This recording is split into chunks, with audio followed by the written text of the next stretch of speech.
Bloomberg Audio Studios. Podcasts, radio, news. Hi, everyone. Thank you so much for joining us tonight. We're really excited about the conversation. And thank you, Jaylen, for being here. Thank you. You've had a particularly impressive season this year, breaking several Boston Celtics records, including recently tying with Larry Bird for the most consecutive games scored with at least 30 points. So congratulations. Thank you. But you've been a passionate advocate throughout your career about both you and your colleagues on the court being seen as more than just athletes. You're a thinker, you're a social justice advocate, you're an entrepreneur, and a philanthropist. Can you talk about that dynamic, and what is it like for you to juggle all of those different roles? I think at this point it's kind of normal. You know, from 18 when I first came in to the NBA, I kind of had my experience cultivated at Berkeley, where I interned at a VC when I was at Berkeley Base Ventures with Eric Moore, on top of doing what I did athletically, and then also challenging myself academically through graduate courses and stuff like that. So I think UC Berkeley really prepared me for the journey that I'm going through like right now. And you use your platform a lot to speak out on issues off the court. Can you talk about why that's important to you and why that's something that you choose to do? Sure. Yeah, I think having a platform, I look at it as a responsibility. Like being able to affect households that you may not ever get to see or reach, or families and the next generation in a sense. So I take that with a great responsibility. So anytime that I try to push what I view as important and what I want the next generation to learn about, what I want them to emphasize, and what I think being an athlete is about. You know, it's not just about entertainment, it is about influence.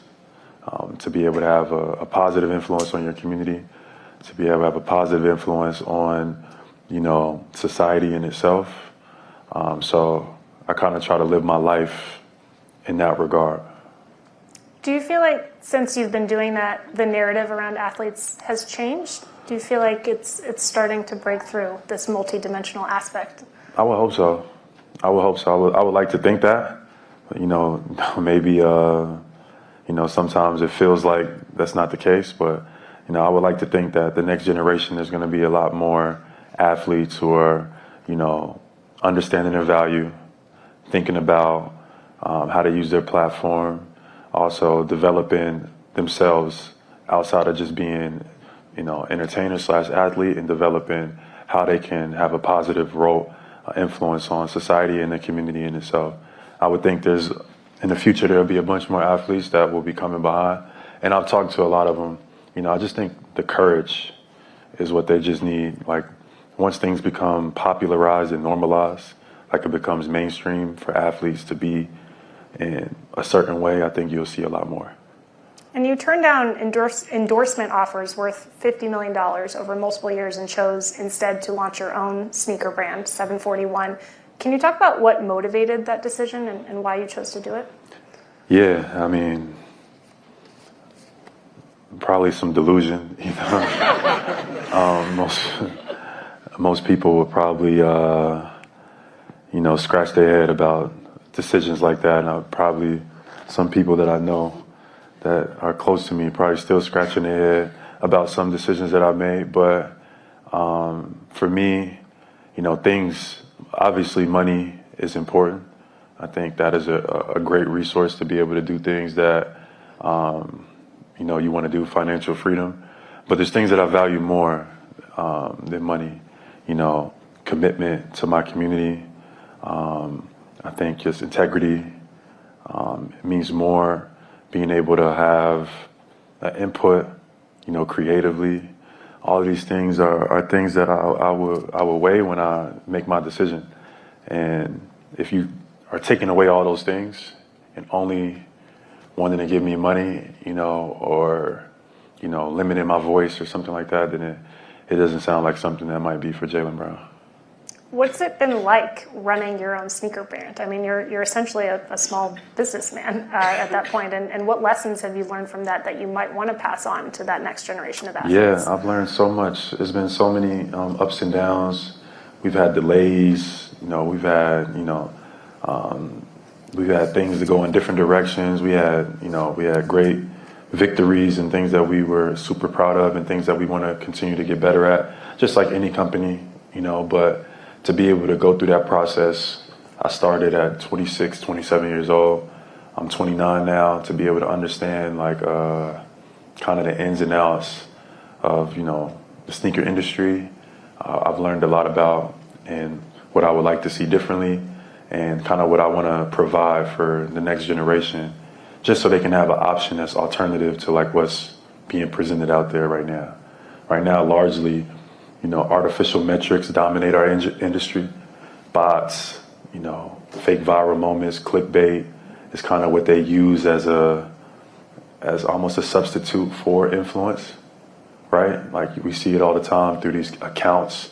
Mostly, large organizations, they have a job description where your job is to go find the most popularized accounts, work with them in order to use their influence, in order to push your product or push your whatever. But we've gotten away from storytelling in the industry, and that's like a true way to, galvanize influence, like storytell, testimonies. Like someone went from here to here, that inspires people. The industry has largely got away from that because they think technology has somehow become a substitute for human influence. And I think that was the wrong decision, and I would like to see it go back. And actually engaging with that consumer of your products. Yeah. I think people are inspired and motivated when they hear other people's stories and when they get to see them visually come together and you get to see someone's testimonies that are now, it's a budget behind it, and now you get to, like I used to grow up seeing LeBron running down South Beach and him in Cleveland and everybody like around, that as a kid that was inspiring. Now you just see clickbait now you just see, clickbait and fake viral moments and seed accounts that are trying to create and make me feel like this is important. And it just don't feel the same. It's like, it's like artificial light versus the sun. It's a difference. And you're also an investor in Happy, which is a tech wellness company. And I wondered if you could talk a little bit about what that company does and why you chose to get involved with it. Yeah, science is one of my loves. I love science, also love history. So, I look forward to going back to school and potentially getting my degree in the scientific field, maybe physics, maybe astrophysics, etc. But frequency technology is something that I've always been fascinated with. Like, everything that's around us is frequency and vibration. That's just how matter is formed. So to be able to, have a device or be able to learn about how these frequencies and vibrations can have an impact on your daily life is kind of what Happy is about. So since 2024, I've been the Chief Innovation Officer of Happy, which is this technology company that utilizes these frequencies. And it's been my role to come up with what the future of frequency technology could look like for this company. So I've been enjoying that role. I've learned a lot in that role, and we have some cool announcements to make in the future regarding, rebrand this up and coming year, and also some more products that we would like to push out. But science is always something that I've been fascinated with, that kind of makes me feel like a kid again. So it's been cool being the CIO of Happy. And we've talked about some of your endeavors, and we're going to talk about more of them. But I did want to ask, even just the ones we've already talked about, how difficult is it to do things like that with a season that stretches as long as the NBA? How do you, devote enough time to these different ventures? It's a balance. And I'm very talented at the game of basketball, and I always have been. And maybe I could have diverted more focus in my younger career to being all in on basketball, and kind of just these other things that I've also been interested in. I've kind of cultivated and groomed alongside of my basketball career, because I just always looked at things from a big picture kind of approach. But most athletes, this is the main thing. Let me just focus on this. I kind of focused on everything. And I think I've just had the privilege that I've been blessed with talents, and I work hard. But I've always been naturally just very good at this game. So where, someone else might be difficult for them to juggle one or two things, I could juggle three or four with ease, So this season I've focused more on basketball than I ever have, I think, in my career, just because my team needed me to do and be this every single night. But throughout my career, I've always kind of had this approach where, I love basketball, but I love science, I love education, I love philanthropy, I love giving back, I love all these things as well. So I would divert my time as such. When you signed your 5-year, $304 million contract extension with the Boston Celtics, you announced another kind of long-term investment, and that was your vision to build a modern-day version of Black Wall Street here in Boston. Can you talk about why that particular issue is one that you've chosen to focus on, and ultimately what you do hope to achieve here in Boston? Yeah, so for those who are unfamiliar, when I signed my last contract, it was one of the largest contracts in NBA history, and I was in 2023, right? So I thought at that moment it'd be fitting to talk about, since wealth and financials was a topic of discussion, I thought it would be great to bring up that I live here in Boston, and one of the things that doesn't get discussed enough is the wealth gap here. It was an article that came out, I think, in the Boston Globe that went viral. That's very popular. Talks about the average means for households and demographics, and a lot of people were disturbed by that, including me. So I thought, using your platform, at this stage where we're talking about, what are you going to do, or what would you like to do with the financial freedom and the financial gains that you just signed for in this city.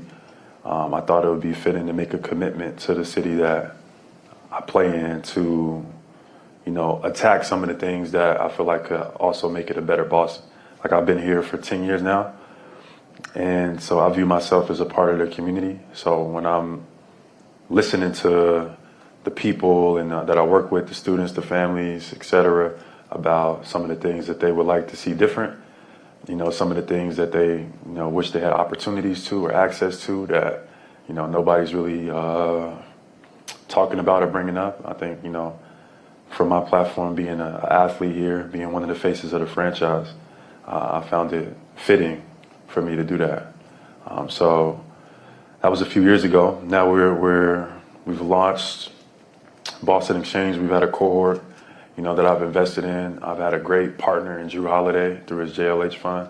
One of the greatest teammates that I've ever had partner with me. We both contributed about $1 million into investing into startups here in Boston, into an accelerator program that, gives the talented group of people that exist here that are minorities an opportunity to win here in the city that they're born and raised in.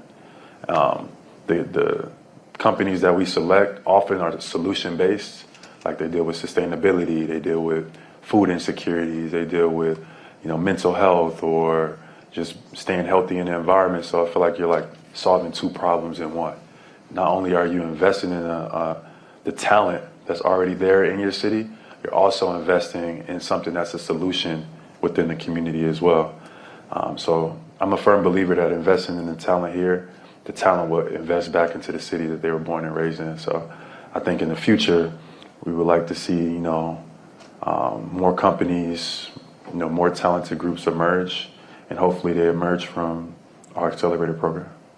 Is there a particular success story from that first round of applicants to your incubator accelerator program that you're particularly proud of?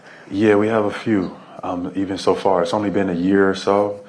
We've had, some one of our groups or one of our companies that we've invested in land a large government contract at the Children's Museum. They deal with food quality for.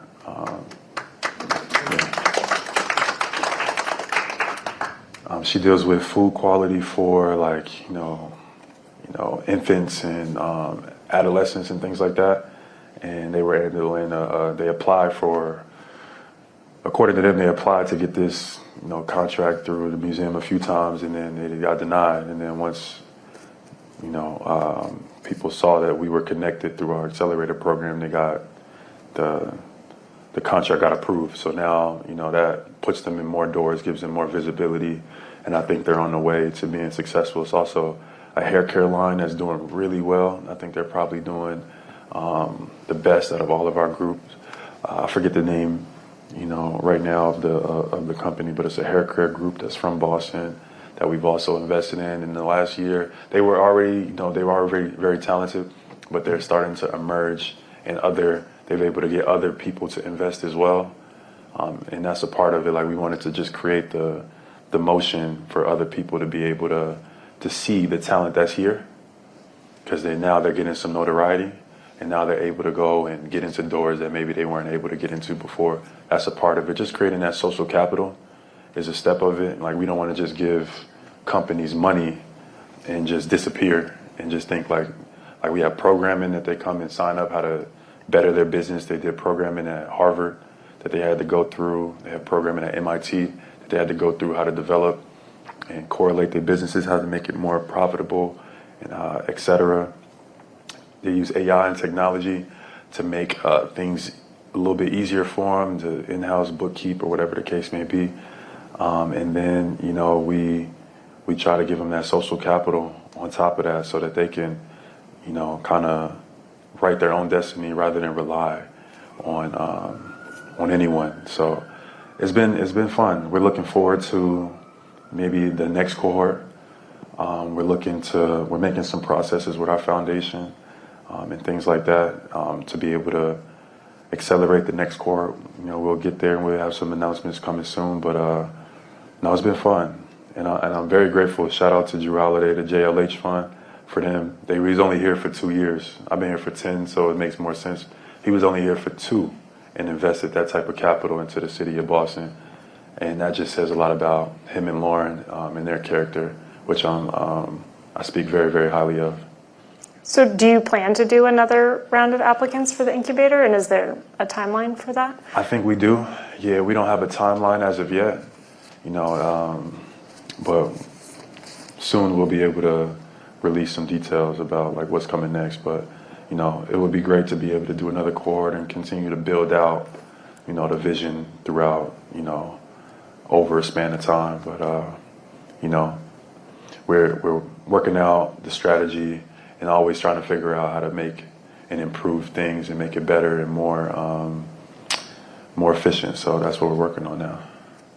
And you touched on this a bit, and this may be the research that you were referencing, but in 2015, the Federal Reserve Bank of Boston published a very influential study that found the typical white household in Boston has a median wealth of nearly $250,000 compared to just $8 for U.S.-born blacks and $0 for Dominicans. Non-white households were significantly less likely to own homes or stocks than white households. How have you seen that kind of wealth disparity reflected yourself when you're out and talking to people in Boston and meeting with people? It reflects outside of the city even more like that, because that becomes the perception of Boston. Because like when you talk about, when people start using words like racism, like most people think that it's like, a color dynamic, but it's a power dynamic more than anything. Like, the analytics of opportunities and resources, the analytics educationally, the wealth gap, the incarceration rate, the acquisition to housing, who's available. These are the things that kind of make up that dynamic. So when you look at the analytics of something like racism, these are the type of things that you got to look at, not just like what's being said online or whatever the case may be. And these are the things that I want to push Boston to continue to be better in. But because of those things, because of articles like that, Boston gets the perception that it does. Before you even get to the city, these are the things that you hear. So to be able to work with the mayor, the governor, be able to use my platform in order to build a solution to some of the issues that are going on in the city in any way that I can contribute to my society, or any way I can contribute to the community, I'm always looking for ways to do that. That's just kind of how I was raised. My grandmother kind of raised us to be like that. I watched her, be community driven and things like that. Go knock on people's doors and fight for people to help the people that she was fighting for. Like, if that did I say that right? I think so. So anytime I can make a contribution to my community, I'm looking to do that. In recent years, we have seen, to your point, a number of organizations announce commitments to economic equity, but we have also seen organizations pull back from or recast diversity, equity, and inclusion initiatives, particularly recently with President Donald Trump's crackdown on such programs. Can you talk about what you're seeing in the broader investment community, and do you feel like you're seeing tangible forward momentum from financial institutions in particular in making the economy more equitable and helping to close that racial wealth gap? Ask me that question one more time. Just as you've seen different organizations pull back from DEI, how are you seeing that manifest, or are you still seeing positive forward momentum from financial institutions in particular? So I've heard a lot of things. I haven't seen anything personally because in my line of work, DEI doesn't is not I wouldn't say that it's something that is I guess it is to some degree from staffing, et cetera, but I don't know. I don't know what financial institutions are looking to do.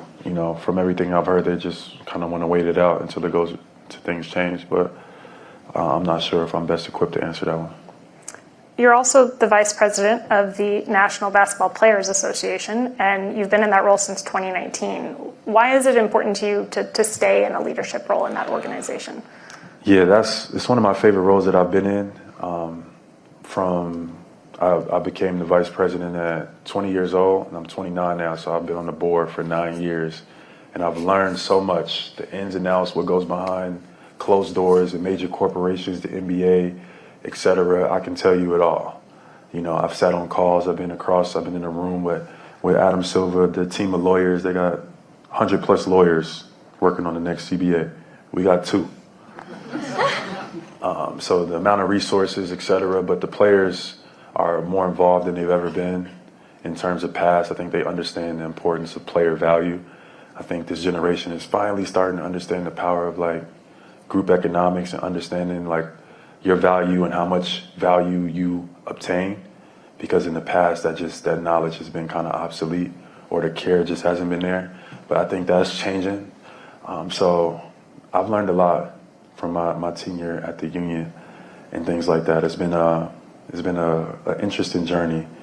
It's been frustrating at points of time, and things that I still think that players should get access to.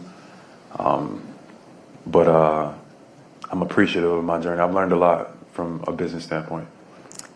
NBA franchise valuations have skyrocketed in recent years since that last CBA was signed, including the $6.1 billion purchase struck last year for the Boston Celtics, the $10 billion deal for the Los Angeles Lakers. Do you think those rising valuations are appropriately reflected in how athletes are getting paid? No. Oh, say it again? Wait. Do you think the rising valuations are appropriately reflected in how players are getting paid, or do you think something needs to change in that formula to reflect, just how, lucrative these teams have become? Right. My answer is no. What I think needs to change, I think players should, and this is one of the things I was mentioning that causes some of the frustration. I think players should be able to invest alongside in ownership groups and business opportunities. I don't understand why that's ever been a thing, but it's like you're an athlete, and they make it seem like they can control how much wealth or growth that you could actually accumulate. I think that's wrong. I also think that just like any other major corporation, if you work for Apple, or if you work for Nike, or if you work for anywhere, if you're a CEO, if you're someone that's been on the board for a large amount of time, you get equity in the company at some point. You are a part of it.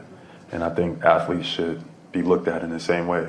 Like, you play for the Celtics for 20 years, like you should get a piece of equity because you helped accumulate the growth, and that's the part that gets lost in translation is the growth from an organization, a growth from a company or a corporation, the sweat equity that you put in. You get compensated just like for doing your job, but you don't get compensated for the growth. And in major corporations and companies, you do, or at least some of the big ones, So that's something that,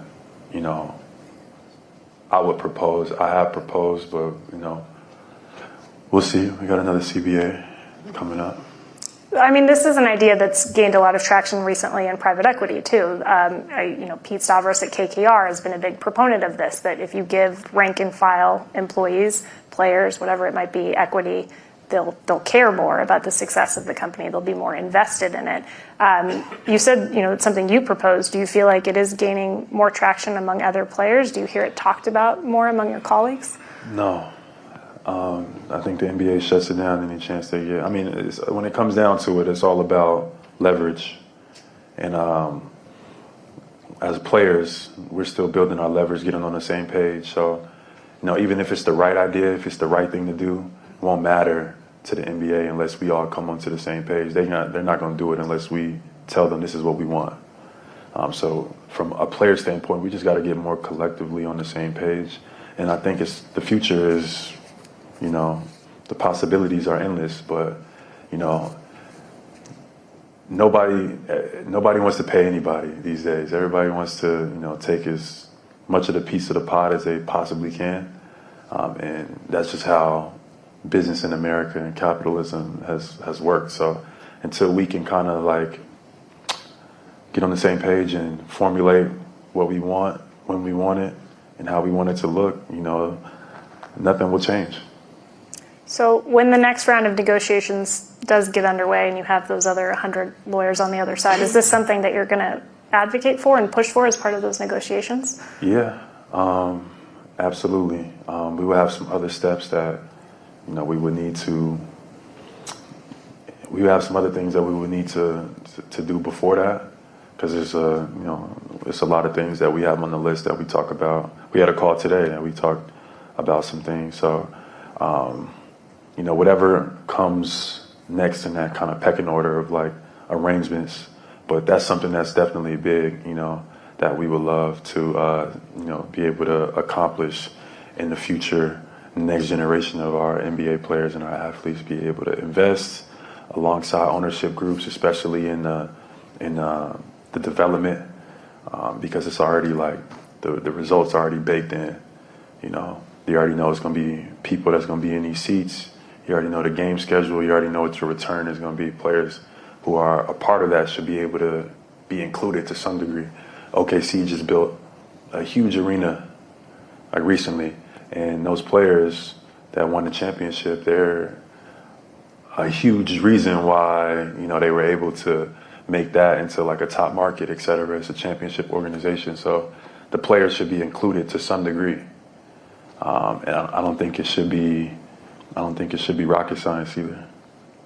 More broadly, do you see sports teams as something that you would want to invest in, even outside of the NBA? Sports teams, me? I don't know. I'm a union guy. So I don't know if I could be on the other side where I'm taking the liberties. Or further afield, NFL or hockey or soccer or what have you. Maybe. I love sports. So opportunities to come aboard, and in different leagues and different associations, they run differently. Like, and things like that. You have, Premier League is different from Champions League. Like, Barcelona runs their organization different from Arsenal. Barcelona, they run their organization like a democracy, where it's the fans vote for who gets to run. So, depends. But, every situations are different than how things are done here in the U.S. and NBA. But I don't know if I could be an NBA owner or anything like that, because I spend too much time on the union fighting for, it'd be weird to kind of switch up. Fair enough. The NBA expects to make a decision regarding expansion sometime this year, with Las Vegas and Seattle favored as potential new franchises. Do you think this is a good idea from a player's perspective? Yeah. I mean, I pitched in like 2022 that we should have an expansion team owned by the players. I think it fell on deaf ears, but that would be it's something that I would like to see as they're continuing to expand. An expansion team that would be owned, the BRI would be split amongst maybe retired players, current players, and maybe even WNBA, et cetera. And this expansion team that will be able to, correct a lot of the frustration and divisional stuff that we talk about from a BRI standpoint, et cetera. Not being able to invest, not being able to be included when when organizations get sold and things like that, and the athletes who put in the work, the sweat equity. Having an expansion team owned by the players could be something interesting. I think that could be cool. Obviously, the union, or we have to put some parameters around some things, but I've brought that idea up a few times over the past few years. It's just I don't think we've had the leverage enough to execute it. But things change over time. Maybe we circle back to it, but that idea actually came from Andre Iguodala. We were in the meeting and we were kind of bouncing that off each other, but Andre pitched that. I think maybe that's something that we should push for. And maybe now that he's in the executive director position at the union, maybe that's something in the next few years that we do push for. In the college arena, athletes can now earn money from endorsements and appearances, and they can also get paid directly by universities. What impact have you seen from that shift on the next generation of athletes coming into the NBA and how they view themselves as businessmen? I think it's changing lives, honestly. I mean, there's obviously a lot of there's a lot of yellow tape around, kind of the aspects of amateur players, amateur athletes, and their name, image, and likeness, and how it's being negotiated, and deals and contracts that are taking place with families, et cetera. But like players that may never get to the NBA are, becoming millionaires and starting their life with 6+ figures. It's just, before, when players were going to college and they were graduating with a degree they had nothing to show for, they're probably in more debt than they were, before they went to college. So to be able to have and navigate your experience and give yourself a potential avenue to make money while you're in college and take care of your family and more, give yourself just a boost on life, I think it's changed the game for a lot of people. So obviously that comes with some things that aren't great, because you see some things that are happening. We were talking about today. You get players get taken advantage of because maybe management or agency groups are offering them things when they're in college to take this deal in order for them to be their representation. Like they're signing 360 deals when they're 16, 17 years old, which is problematic. But overall, I think being able to have financial security throughout your college experience is super important. Being in debt after you graduate, I know it's a lot of people that probably had that feeling. It's not great, and I haven't experienced it, but I know my family members, and stuff like that who've had to experience that, the start on life and that hanging over your head. So as an athlete in different sports that you play, to be able to have an input and be able to make revenue, I think it changes the game for a lot of our athletes. Part of the Boston Exchange, when you announced it, was to have physical space available to help support the entrepreneurs that came into that incubator accelerator program and their business aspirations, and to really cultivate an innovation ecosystem. Can you talk about that goal and why it was part of the Boston Exchange?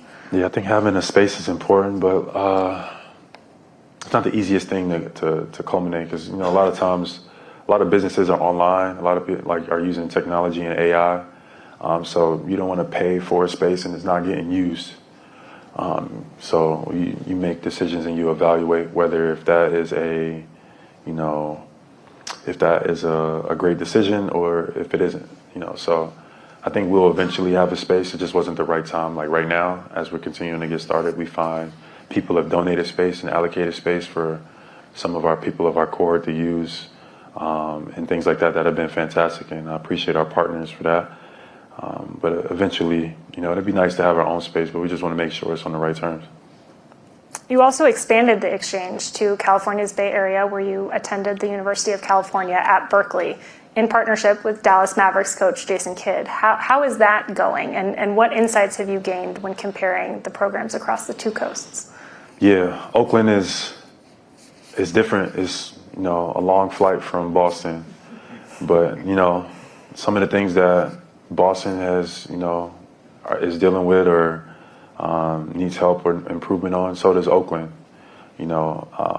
Major cities all across the U.S. are kind of all together, kind of suffering the same thing. Like where the crime rate is higher in those areas, it's a lot of abandonment and things like that. For whatever reason, I'm not completely sure why, but the minority community, just the lack of opportunity and resources and things like that when it comes to these major cities and things like that. So to be able to to provide some resources, to provide some partners that could provide some opportunities and also provide that social capital so they can start getting into different doors as well is important. Some of it is happenstance, I believe, and some of it I think might be a little intentional.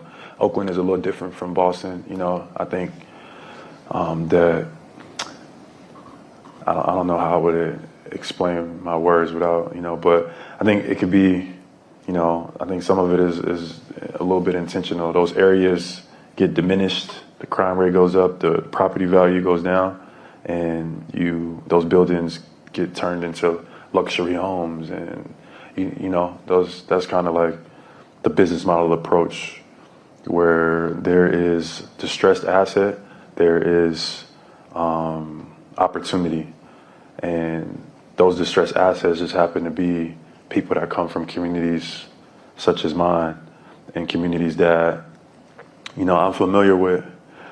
So that's capitalism, but it lacks the empathy that is needed for these communities and these spaces that people have spent their livelihoods.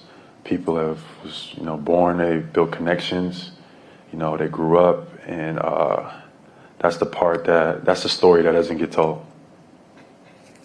You started live streaming on Twitch last summer, and you've continued to do so through the season, and we actually streamed part of this conversation on your Twitch channel. Can you talk about what motivated that decision and why you've chosen to do that on that platform? Yeah, I've said it before. I think, I've thought about it the past few days. Like having my own Twitch this year is almost like having my own media platform. It's like I have my own media platform where I could put out the information, the takes that I see fit. And I think that's value.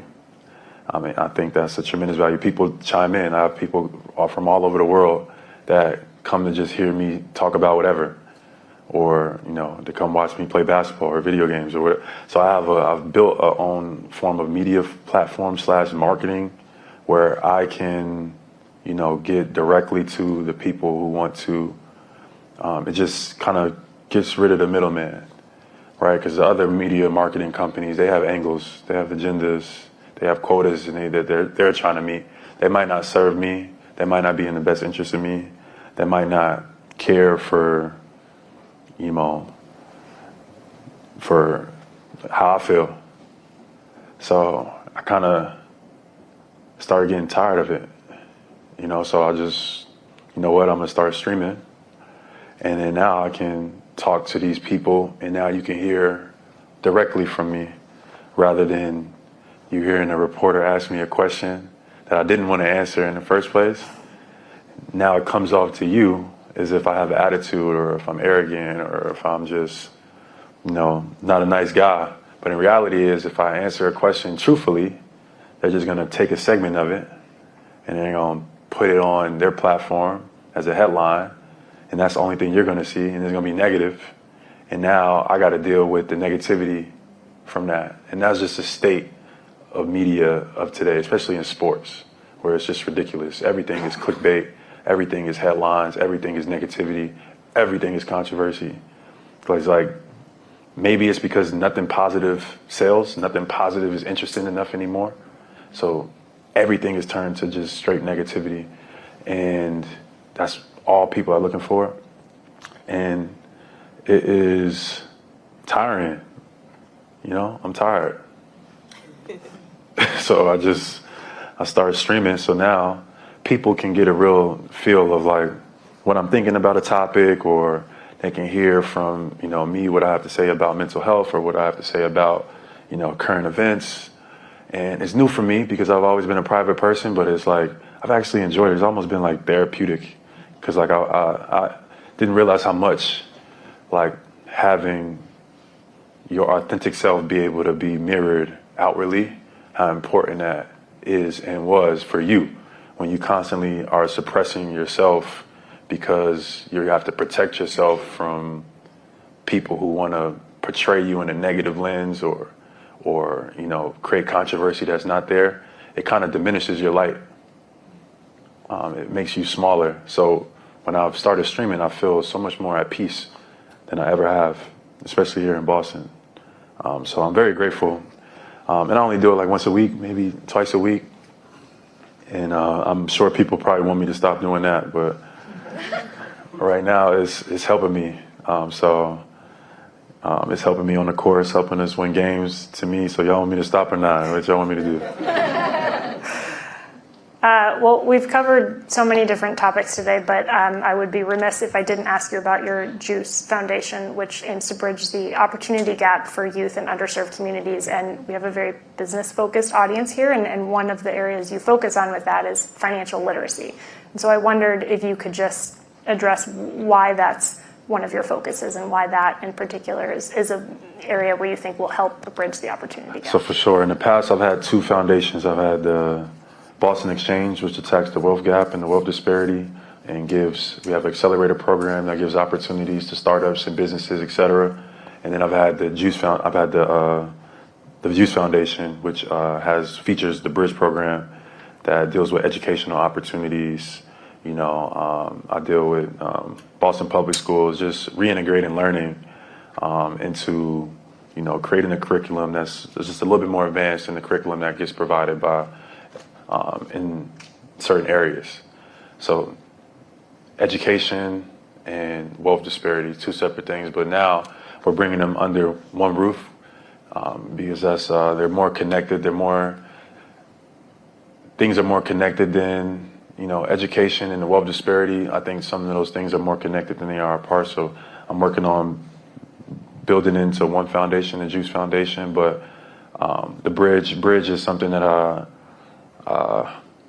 I guess like a family tradition. Education is very important to my family. So being able to take kids that come from certain area codes or certain districts that, you know, get maybe the short end of the stick to some degree. They get the least amount of resources, or they're understaffed from a teacher standpoint, or just the opportunities are a lot slimmer in these areas. And we take students who want to help their community, who really, that's really the number one thing. They have the aptitude to want to just make the world a better place. We find those students in those areas, and we bring them into the Bridge program and give them the tools and resources to go be whatever it is that they imagine to be in this world. But the reasoning I was one of those kids, you know. I come from a single parent household. I grew up in a certain area codes and districts that don't get the same educational quality that schools that are in more affluent areas get. The resources are more limited and things like that. You got 35 students in the classroom, one teacher. It's just not great analytics for success educationally. But I've always wanted to help people. I've always wanted to make the world a better place. And I've always loved to learn. So those students exist. regardless of the area code or the school district they come from. And, you know, I want to find those kids and I want to give them the tools that they need to be successful, because I feel like those are the type of students that will, you know, they have the work ethic, they have the drive, and they have the empathy to go out and change the world.